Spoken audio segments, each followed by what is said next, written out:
Assalamualaikum warahmatullahi wabarakatuh. Kami dari kelompok 2 akan membahas mengenai ragam permainan modern bagi anak usia dini. Kemudian, nama kelompok kami terdiri dari Siska Putri Wulansari, Alivia Nugrah Putri, Anis Rana Mardianti, Ersi Martasari, dan Priska Andrea. Baik, pembahasan pertama yaitu apa itu bermain. Jadi, bermain merupakan aktivitas utama yang dilakukan dalam kehidupan anak. Kegiatan bermain anak-anak biasanya dilakukan dengan bersungguh-sungguh, karena dengan bermain, anak mendapat kesenangan dan kebahagiaan dalam dirinya. Kegiatan bermain sendiri memberi manfaat positif untuk mengembangkan potensi anak, misalnya kecerdasan, bakat, kreativitas, dan keterampilan motorik, keterampilan bergaul, serta keterampilan komunikasi. Jadi, bermain itu merupakan suatu kegiatan yang dicari dan dilakukan oleh seseorang demi kegiatan itu sendiri, karena kegiatan tersebut memberikan kesenangan. Dengan kata lain, bermain sangat digemari oleh semua lapisan masyarakat dan tidak hanya dilakukan oleh anak-anak saja, tapi orang dewasa juga, karena kegiatan bermain dilakukan dengan sukarela dan tanpa ada paksaan. Bermain merupakan aktivitas yang paling disukai oleh anak-anak. Oleh sebab itu, tidak heran jika anak-anak menghabiskan lebih banyak waktu untuk bermain, karena dengan bermain, anak-anak mengalami kesenangan dan kenyamanan dalam hidup tanpa melihat hasil akhirnya. Bagi anak-anak, bermain adalah tugasnya dan sekaligus menjadi sarana belajar. Ini berarti, melalui bermain, anak mendapatkan pengalaman belajar melalui apa yang dirasakan, dipersepsikan secara alami, sehingga kegiatan bermain tersebut bermakna bagi anak dan kegiatan bermain merupakan kebutuhan anak. Lalu kemudian lanjut ke pengertian dari permainan modern. Di masa era globalisasi saat ini, perkembangan teknologi canggih mulai meningkat dengan pesat dengan memunculkan berbagai macam permainan modern yang selama ini kita kenal dan mainkan. Permainan modern adalah permainan yang diciptakan dari perusahaan atau industri yang cara pembuatannya menggunakan teknologi canggih. Bentuk dari permainan modern terdapat di berbagai macam media video game, seperti di game konsol, game smartphone, game PC, Game Boy, dan lain sebagainya. Permainan modern sangatlah disukai oleh manusia dengan berbagai usia, mulai dari anak-anak sampai orang dewasa pun suka memainkan permainan modern ketimbang memainkan permainan tradisional. Teknologi diciptakan untuk kesejahteraan manusia. Permainan modern merupakan permainan yang dilakukan dengan menggunakan alat-alat teknologi yang sudah berkembang di masyarakat dan dimainkan kurang lebih dari 2 orang, bahkan bisa dilakukan sendirian tanpa adanya teman bermain, misalnya PlayStation, game online, dan semacamnya. Permainan modern lebih cepat berkembang di masyarakat. Baiklah, di sini saya akan memaparkan tentang manfaat bermain bagi anak. Yang pertama, memupuk perkembangan pribadi. Bermain membantu mengembangkan kepribadian anak. Melalui bermain, orang tua dapat meningkatkan pengetahuan anak-anak melalui cara belajar yang tepat dan kondusif. Bermain dapat mengembangkan potensi mereka dalam beberapa hal, seperti yang pertama, kemampuan untuk membantu dirinya, atau mengembangkan kemampuan untuk makan dan berpakaian sendiri dan ke toilet dan tidur sendiri. Yang kedua, kemandirian atau melahirkan kontrol diri sendiri juga lingkungannya. Yang ketiga, pribadi yang sehat atau mengembangkan fungsi bagian tubuhnya, nutrisi, kesehatan, kebersihan, pencegahan terhadap ketergantungan obat. Yang keempat, keselamatan pribadi atau mempelajari perlindungan terhadap anak, ketergantungan obat, dan keselamatan berlalu lintas, mengembangkan pengetahuan tentang hal-hal yang berbahaya bagi lingkungannya. Yang kedua, memupuk perkembangan kematangan emosional. Permainan mengembangkan perkembangan dalam diri anak dalam menemukan jati diri. Mereka mendukung perkembangan penyelesaian konflik dan mengurangi sifat emosional dan ketakutan. Bermain membawa dampak pada kematangan emosional. Secara spesifik, bermain membawa perkembangan kepada kematangan emosional seperti yang pertama, pengetahuan, penerimaan, dan pengekspresian emosional.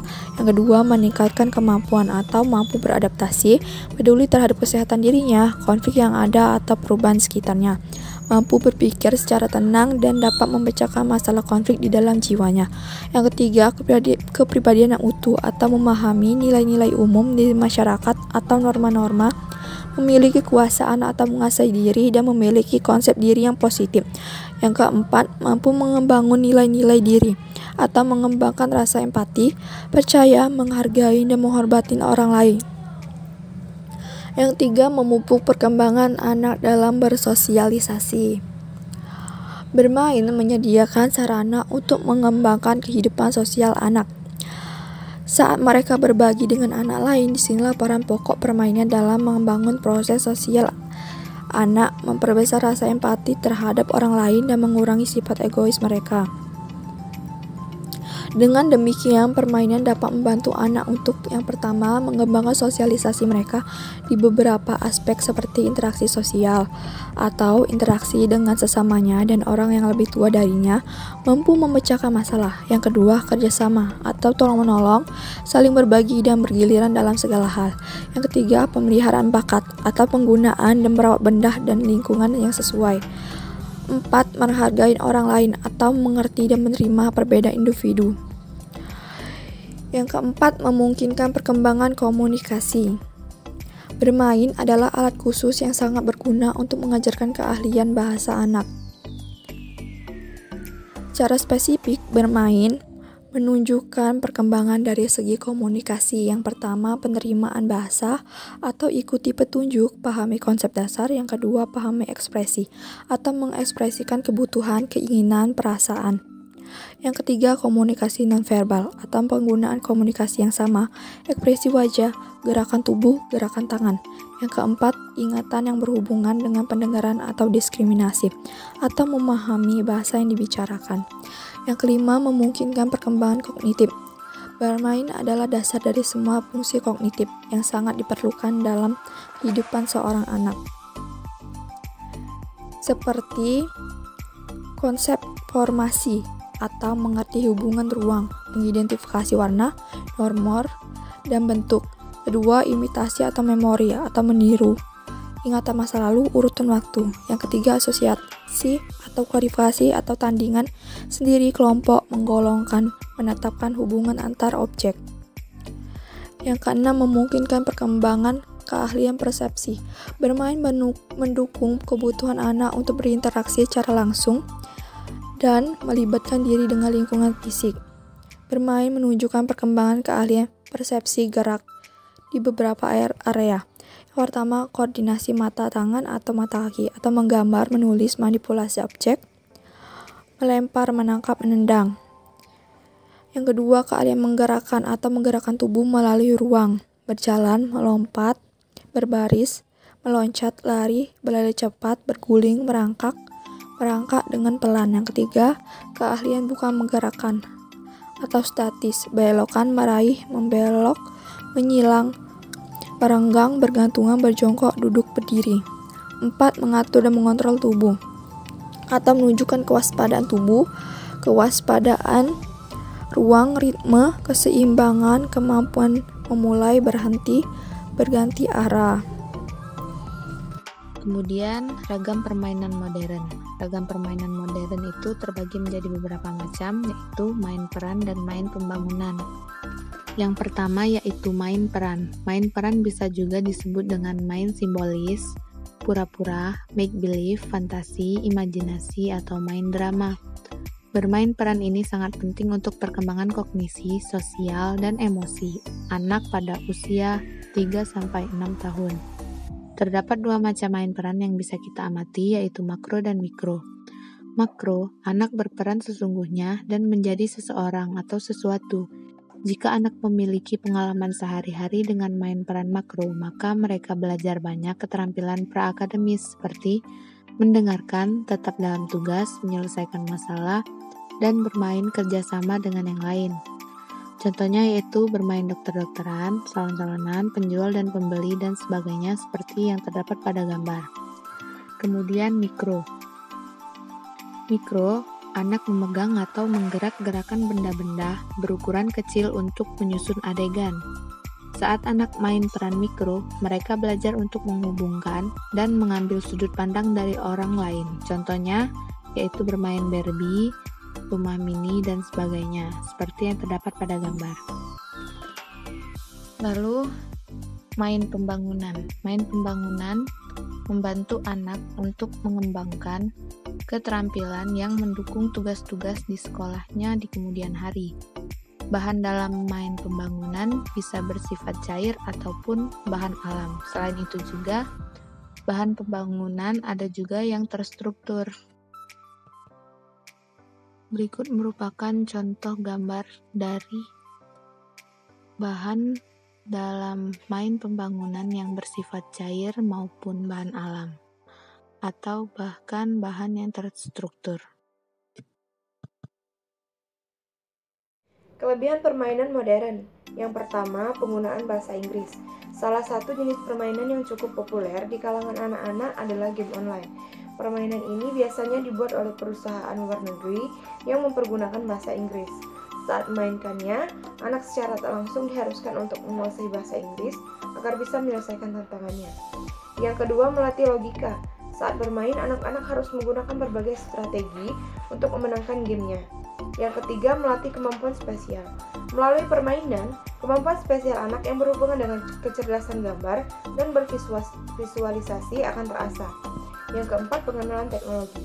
Game online secara tak langsung akan mengajarkan anak untuk lebih memahami teknologi informasi yang sedang berkembang sekarang ini. Yang kelima, kemampuan membaca.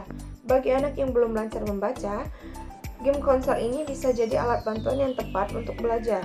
Beberapa game yang bersifat edukasi dan bisa membantu anak untuk belajar dengan cara lebih asik.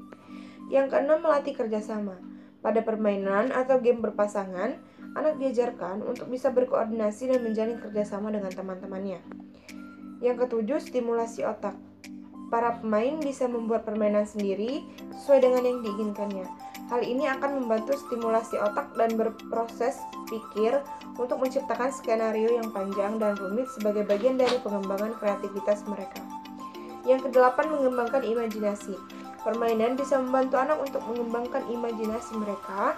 Anak bisa menggunakan imajinasi ini untuk menyeimbangkan berbagai kejadian dan film dan diaplikasikan ke dalam dunia nyata. Yang kesembilan, belajar ekonomi. Banyak game yang mengajarkan anak nilai ekonomi, misalkan permainan berbelanja, mengatur restoran, dan lain-lainnya. Yang terakhir, meningkatkan interaksi keluarga. Game tidak hanya bisa dimainkan oleh anak, tapi juga orang tua.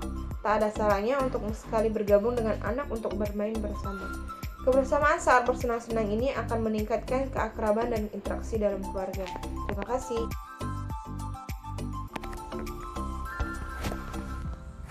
Baiklah, materi yang terakhir yaitu kelemahan permainan modern. Berbeda jauh dengan permainan anak-anak dahulu yang syarat dan nilai kejujuran, kebersamaan, kekompakan, kerjasama, keuletan, serta olah fisik. Permainan modern saat ini membuat anak-anak mengalami kurangnya komunikasi dengan teman sebayanya atau lebih condong ke sifat individualistik. Permainan modern juga, selain memanfaatkan teknologi di dalamnya, juga ciri khas dari permainan modern ini kurang adanya pola gerak dibandingkan dengan permainan tradisional yang banyak melakukan aktivitas fisik yang baik bagi kesehatan anak-anak. Perubahan pola anak-anak yang bermain dari permainan tradisional ke permainan modern pun berubah. Anak-anak yang menyukai permainan modern lebih cenderung mengalami kekurangannya komunikasi dan bersifat individualistik, sedangkan permainan tradisional mengajarkan anak untuk bekerja sama, kejujuran, kekompakan, keuletan, serta olah fisik.